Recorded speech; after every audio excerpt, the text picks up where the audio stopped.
I said, enjoy it, when my fiancé wanted a free night. So yesterday was supposed to be our 5th wedding anniversary. 5 years of marriage, 7 years together. I planned something small but meaningful.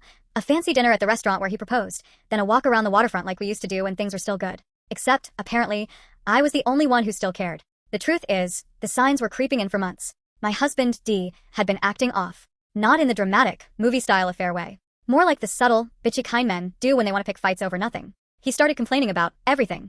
My cooking suddenly wasn't as good as it used to be. I nagged when I asked where he was. He needed more space, even though he was barely home. His phone never left his hand. And the cologne. My God, the cologne. A scent I'd never smelled before. But I told myself he was stressed. Work was rough. Life was rough. Everyone goes through phases. I was stupid. Anyway, he texted me earlier that day saying he'd be a little late to dinner but promised he'd make it. And I believed him. Like an idiot. Like a wife who still trusted her husband. I got dressed, did my hair, even wore the bracelet he got me on our honeymoon. I sat at that candlelit table for 45 minutes, watching couples laugh, clink glasses, hold hands, and the whole time, my phone stayed silent. That's when the sinking feeling in my chest started. That deep, gnawing, nauseating sense that something was terribly, horribly wrong. But I had no idea just how bad it really was.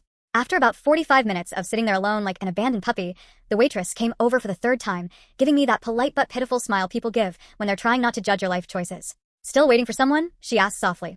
I laughed it off, pretending it didn't sting. Yeah, he's just running late.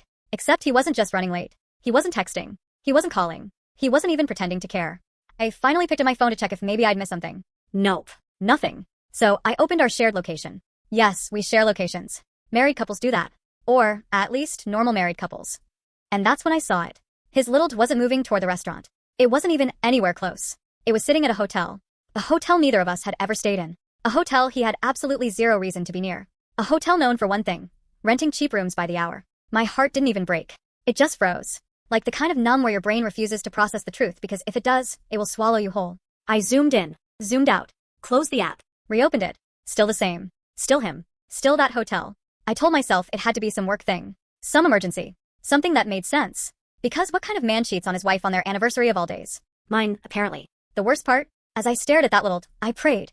Not that he wasn't cheating, but that he would have any explanation other than the one screaming in my head. Because the truth was starting to knock on the inside of my skull, and I wasn't ready to open that door. And then, as if the universe wanted to slap me into reality, my phone buzzed. A notification from our home security app. Motion detected at the front door. Except we lived together. And I wasn't home. And he certainly wasn't home. So who the hell was at our front door? At that moment, the unraveling truly began. I almost didn't click the notification. I was already nauseous, my hands shaking so badly I could barely hold the phone. But something in me, maybe intuition, maybe dread, forced my thumb to tap it. The live view loaded. At first, all I saw was the porch. Quiet. Empty. Nothing unusual. Then a woman stepped into frame. Not a delivery driver. Not a neighbor. Not a friend. A woman I had never seen before in my life. She was fixing her hair in the reflection of the glass, wearing a tight dress, holding a purse way too small to be innocent. And she definitely wasn't there to sell Girl Scout cookies. She rang the doorbell once. Waited. Checked her phone. Rang again. She was comfortable. Almost like she'd done this before. My blood went cold. I tapped the saved clips. Sometimes the camera catches the porch before the notification comes in, and there it was. A video from 10 minutes earlier. My husband. Unlocking our front door. Waving her inside. He didn't look stressed. He didn't look like a man running late to meet his wife for their anniversary dinner. He looked excited. Playful. Like a man about to do something incredibly stupid and incredibly deliberate. My entire body went numb. I couldn't even cry yet. I was stuck between rage and disbelief, like my brain was buffering the betrayal. I replayed the clip 4 times, each time hoping the universe would magically change the video. That he'd step aside and reveal someone else. That it wasn't him, but it was him. My husband. My anniversary date. My partner for life. Bringing another woman into our home while I sat at a restaurant waiting for him to celebrate our marriage. And then, because life wasn't done beating me with a stick, my phone lit up with a text from him. Running a bit behind, babe. Traffic is insane. Order a drink for us. Us. Us. I swear I laughed out loud in the middle of the restaurant like a lunatic. A hysterical, humorless laugh that made the couple next to me glance over. At that moment, something inside me snapped in the cleanest, sharpest way I've ever felt. This wasn't confusion anymore. This wasn't sadness. This wasn't fear. It was clarity. He was cheating. He was lying. And he thought I'd just sit there and wait for him like a fool.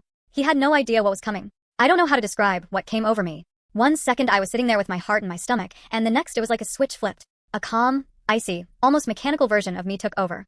I set my napkin on the table, stood up, smiled at the waitress, who still looked like she was mourning my imaginary breakup, and walked straight out of that restaurant like I had a mission, which I did. Outside, the night air hit me like a slap. I could feel tears somewhere in my body, but they wouldn't come yet. My emotions were still trapped behind a door I hadn't opened. Instead, my brain was running on autopilot. Get in the car. Go home. Catch him. Catch them. Get the truth. But halfway to the car I stopped. Because suddenly I realized I didn't want a confrontation. Not yet. Not tonight. Not when my hands were shaking and my chest felt like it was collapsing in on itself. Instead, I pulled up the doorbell camera again. The woman was inside now. The clip showed the door closing behind her. I felt sick. But then, out of nowhere, another notification popped up. Back door. Motion detected. Back door? Why the back door? I tapped the clip. And there he was again, my husband, stepping out into the backyard with the woman behind him, both of them laughing. Laughing like teenagers sneaking out of a house party. He kissed her. Right there. In our yard. On our anniversary. That was the punch that finally broke the numbness. The tears came out of nowhere. Hot. Furious. Humiliating. I wasn't even crying from heartbreak. It was something deeper, uglier.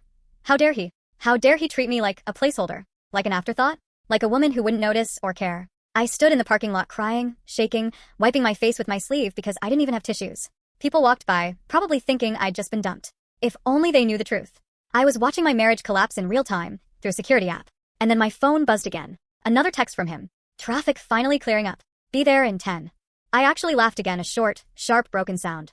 10 minutes? To leave the hotel? To leave our house? To finish whatever the hell he was doing? Sure. But that's when an idea hit me. A terrible, brilliant, beautifully petty idea. If he wanted to lie to my face, if he wanted to cheat on our anniversary, if he wanted to pretend everything was normal, fine. I would give him the performance he deserved. And he had no idea the curtain was about to rise. I sat in my car for a minute, wiping my face and trying to pull myself together. I didn't want him seeing me broken. If I was going to confront him, it wasn't going to be the crying, shaking mess I was 5 minutes ago. I breathed, straightened my dress, fixed my mascara in the rearview mirror, put on lip gloss. Basically, I prepared myself the way a warrior prepares before battle. Then, I made the most strategic decision of the night. I went back inside the restaurant. Yep. Back to the same table. Back to the same awkward, pitying waitress. She saw me return and blinked like she wasn't sure if I was a ghost or just incredibly indecisive. I thought you left, she asked. Oh, I just had to take a call, I said, smiling like my husband wasn't currently kissing another woman in my backyard. We'll be ordering soon. We'll. Like that jerk was ever going to show up. But this was part of the plan. I needed him to come here. I needed him to think everything was normal. Because the confrontation I was about to give him, it was going to require a public setting. Preferably one where he couldn't scream, throw things, or twist the story into some dramatic performance. I ordered water. The cold glass felt grounding. My hands were still trembling, but I kept my face neutral. Then I texted him back. No worries, Bobby. Take your time. I'm at the table, love. I added the heart to make it extra believable. To make him comfortable. To make him walk right into the trap. Almost instantly, he replied. Ah, you're so sweet. ONW, face blowing a kiss. Sweet. Sweet? I almost slammed my head into the table. But I stayed composed. Silent. Focused. While I sat there pretending everything was fine, I pulled up the live camera feed again. The woman was still inside our house. Walking around casually. Touching things. Touching my things. She walked past our wedding photo. I watched her glance at it, laugh, and keep walking. Rage rolled up my spine like fire, but I kept my breathing steady. Then another thing happened. He came back inside the house. I could hear their voices, muffled, but unmistakably flirty. He kissed her again. On camera. In our living room. And then, this is the part that almost made me walk out and burn the whole city down, he said loudly enough for the camera to catch. She's probably still sitting at that stupid restaurant waiting for me. I froze. I replayed the audio. Twice. 3 times. He thought he was clever. He thought I was pathetic. He thought he was getting away with it. But the best part? He still believed he was meeting me at dinner. He still believed I was clueless. Powerless. Gullible. He had no idea he was about to walk into the biggest mistake of his life. I watched him on the camera as he finally left the house, still adjusting his shirt like he'd just finished, well, exactly what he just finished. The woman blew him a kiss from my living room couch.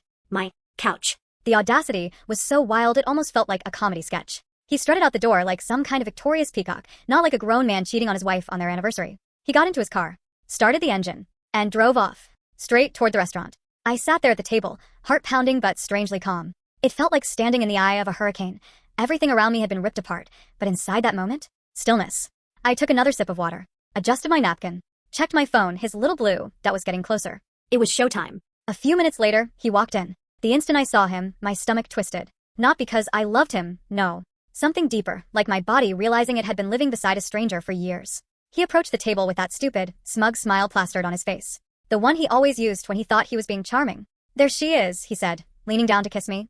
I turned my head. His lips brushed my cheek instead of my mouth, and the confusion flickered across his face for the smallest fraction of a second. You okay? He asked. I stared at him. Really stared. Studied him like a crime scene. His hair was slightly messed up.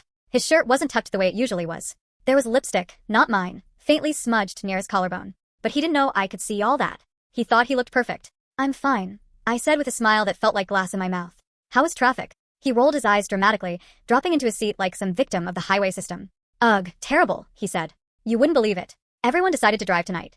Lie, lie, lie. "Well," I said, folding my hands neatly on the table, "at least you made it." And he relaxed. Completely. Because he thought he'd gotten away with it. He waved the waiter back over, acting like the king of the evening. But inside, I was replaying that clip. The one where he said, "She's probably still sitting at that stupid restaurant waiting for me." I felt the anger again. Sharp and electric, but controlled. "So," I said sweetly, "did you do anything interesting before coming?" He blinked, then smirked. "Nothing crazy. Just work stuff." Work stuff. I almost cracked up laughing right there. But I didn't. Because this wasn't the moment for explosions. This was the moment to let him feel safe, comfortable, confident. Because the more relaxed he was, the sweeter the impact would be when the truth hit him like a truck. And, trust me, he was about to meet the truck. The waiter took our drink order, and the whole time my husband was tapping his fingers on the table like he owned the place, grinning like he was the most charming man alive. If only he knew. I watched him pull out his phone, screen angled slightly away from me, as always. He typed something quickly, smirked, then locked it again. Probably texting her. The same woman who was still in our house. But whatever. I was done playing the naive wife. "So," I said, swirling the water in my glass, "what really kept you?" He raised a brow. "I told you. Traffic." "Funny," I said lightly. "Because your location showed you were somewhere else." He froze for half a second, barely noticeable, but I caught it. A tiny glitch. A little panic. The smallest crack in his mask. Then he scoffed. "Seriously? You were tracking me?" "We share locations," I reminded him. "Or, did you forget?" He leaned back in his chair, arms crossed, instantly defensive. The bitchiness activated like a reflex. Wow. Okay. So, now I'm not allowed to stop anywhere? I was grabbing a drink with a coworker. Jesus. You always overreact. There it was. The classic deflection. The blame shift. The manipulation. "I didn't say anything about drinks," I said calmly. "I just asked where you were." He blinked. His eyes darted slightly left, right, like his brain was scrolling through excuses. Then, he tried again. "Oh my God. It was just Samantha from work. She needed help with something. You always get jealous for no reason." Samantha. He couldn't even bother to come up with a better lie. "She needed help," I repeated. "At a hotel?" He flinched before catching himself. "What hotel?" "The one your car was parked at," I said, tilting my head. And then he did the dumbest thing possible. He laughed. "You must have seen the location wrong," he said. "You're acting crazy." Crazy. There it was. The golden word men use when they're cornered and running out of lies. I didn't respond. I just smiled. And the silence made him squirm. He grabbed his napkin, fidgeting with it like the guilt was itching under his skin. "Seriously," he muttered. "You're imagining things. I was working late. Stop being dramatic." But his voice, it wasn't confident anymore. It was cracking around the edges. Because he could sense something was off. Something in the way I looked at him. Something in the way I wasn't raising my voice. Something in the way I was too calm. He didn't know it yet, but I already had the footage. The proof. The receipts. And I was letting him dig the hole deeper entirely on his own. The best part? I hadn't even started the confrontation yet. Our food still hadn't arrived, and honestly, I was grateful. The tension sitting between us at that table could have cooked our dinner on its own. He kept rambling, throwing out half-baked excuses with the confidence of a man who believed he was far smarter than he actually was. "It wasn't a hotel, babe. It was a business center. For a meeting." "A meeting," I repeated, keeping my voice steady. "Yeah, a meeting." He brightened, as if proud of himself. "You know, corporate stuff. Boring." "Corporate stuff," I echoed, amused. He mistook my calmness for acceptance. He actually relaxed again, leaning back, picking up his glass of water, like he had just successfully bullshitted his way through another close call. That's when I decided the moment had come. I set my phone on the table, unlocked it, pulled up the doorbell camera app. "I want to show you something," I said. He frowned. "What now?" I hit play. The clip loaded. Clear as day. You could see him on our porch, keys in hand. Then the woman walking in behind him, laughing, touching his back as she stepped into our home. I didn't even look at him. I just watched his reflection in the phone screen as everything inside him collapsed. His face went pale. His mouth dropped open. His eyes darted everywhere, but the screen.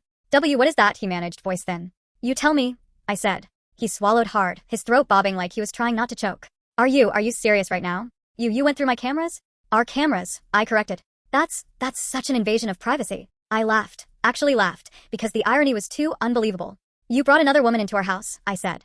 "On our anniversary. While I was sitting here waiting for you." He opened his mouth, closed it, opened it again. Then, in the most pathetic, insulting, childish tone I had ever heard him use, he said, "It's not what it looks like." I almost applauded. The classic line. The cheater's national anthem. "Really?" I said.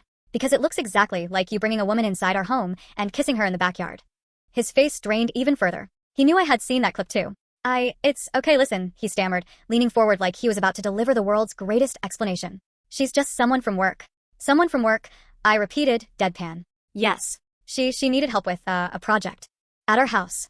I asked. Yes. On our anniversary? Yes. No. Look, it got out of hand, okay? There it was. The truth slipping out.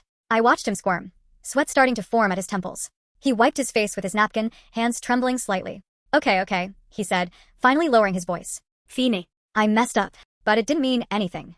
I stared at him, not because I believed him, not because I needed more lies, but because I wanted to see how far he'd go to save himself. Spoiler. He went further, much further, and each word made everything worse. He leaned back, trying to look calm, but I could see the panic in his eyes. It wasn't cheating.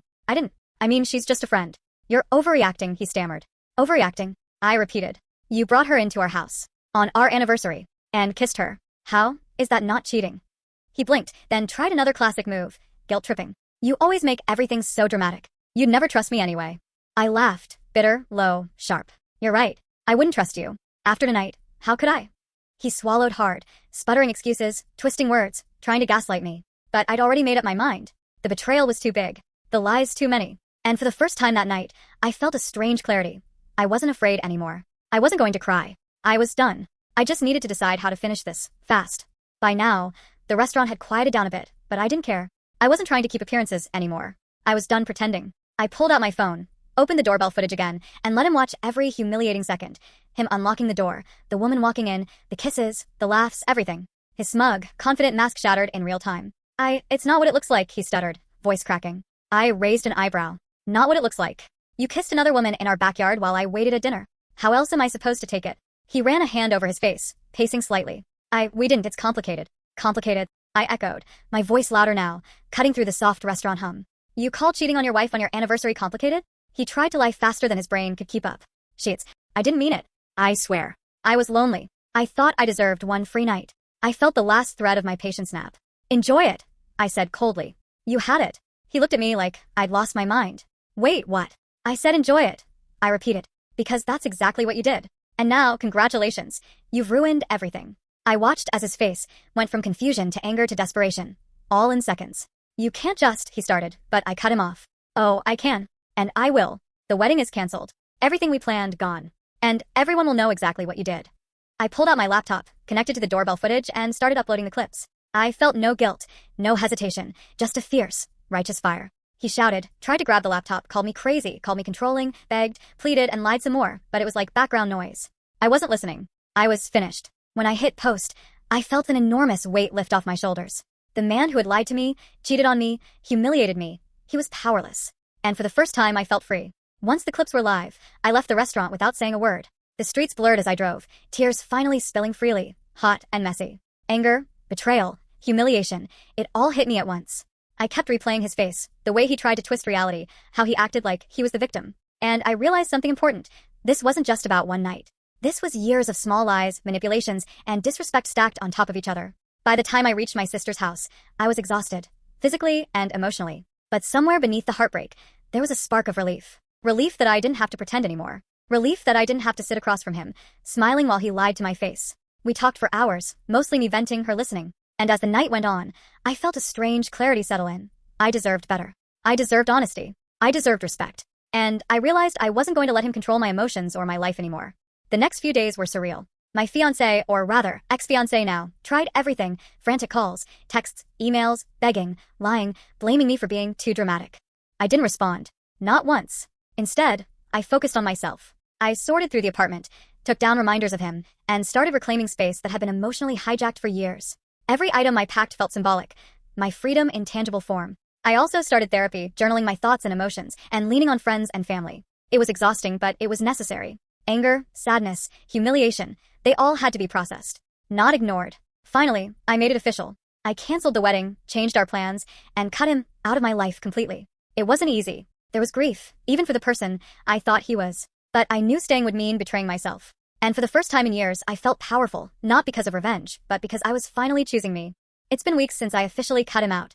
Weeks since I canceled the wedding and shared the footage. And while the storm has passed, the debris of heartbreak and betrayal still surrounds me. But the strange thing is, I feel alive again. Every morning, I wake up without dread. Every night, I sleep without fear of finding another lie or a hidden secret. I've rediscovered parts of myself that had been buried under years of compromise, manipulation, and constant vigilance. Hobbies I'd abandoned, friends I'd neglected, even small rituals, like morning coffee by the window, feel like treasures now. I still feel anger. Sharp, sometimes blinding. Rage at his audacity, at the lies, at the sheer disrespect. But it's tempered with clarity. I understand now that anger is a tool. It fuels change, fuels boundaries, fuels self-respect. I also feel sadness. A mourning for what I thought I had. The dreams, the wedding, the life we were supposed to share. That version of me, the hopeful, trusting one, was taken, but I've learned to grieve without letting it consume me. Most importantly, I've learned that self-respect isn't negotiable. Trust is not a gift to be earned after betrayal. Love doesn't excuse cruelty or deceit. And sometimes, walking away is the bravest act you can take. Not for him, not even for anyone else, but for yourself. I'm starting to imagine a future without him. Not with bitterness, but with hope. I've learned that freedom, dignity, and honesty are worth more than any relationship built on lies. After the initial shock and heartbreak, I made my decision. There was no salvaging what we had. Trust had been shattered beyond repair, and his entitlement, thinking he could have a free night and still keep me, was the final straw. I officially called off the wedding, informed our families, and blocked him from contacting me. Every text, call, or email he sent was ignored. I realized that giving him any attention would only let him manipulate my emotions again. Instead, I focused on rebuilding myself. I spent time with friends, took solo trips, and immersed myself in work and hobbies I'd set aside. I even started therapy to process everything because this wasn't just about one night of betrayal, it was about reclaiming my sense of self. And slowly, clarity emerged. I didn't feel like a victim. I felt like someone who had seen the truth, accepted it, and acted with strength. The wedding didn't happen, and he didn't get the apology or forgiveness he expected, but that's fine. I got something far more valuable: my freedom, my dignity, and my self-respect. Now, when I think about him, it's not rage that rises first. It's relief. Relief that I escaped before committing my life to someone so selfish, deceitful, and entitled. It's been a few months since I walked away. The wedding is gone, the engagement ring returned, and the man I thought I knew, gone from my life entirely. I've had time to reflect on everything: the lies, the betrayal, the free night comment that shattered my trust. And I've realized some hard truths. Trust is earned, not assumed. If someone repeatedly lies or hides things, it's a warning, not a test. Boundaries are essential. I finally understood that saying enough isn't cruel, it's necessary. Self-respect comes first. No one has the right to take your dignity, not even someone you love. I still feel a mix of anger and sadness when I think about what he did, but it's balanced by empowerment. I acted decisively, protected myself, and reclaimed my life. That choice was mine, and it felt like freedom. If there's one piece of advice I can give anyone in a similar situation, trust your instincts, don't ignore the red flags, and never sacrifice your self-respect for someone who doesn't deserve it. I'm finally looking forward to the future without him. And that, after all of this, feels like the happiest ending I could ever have.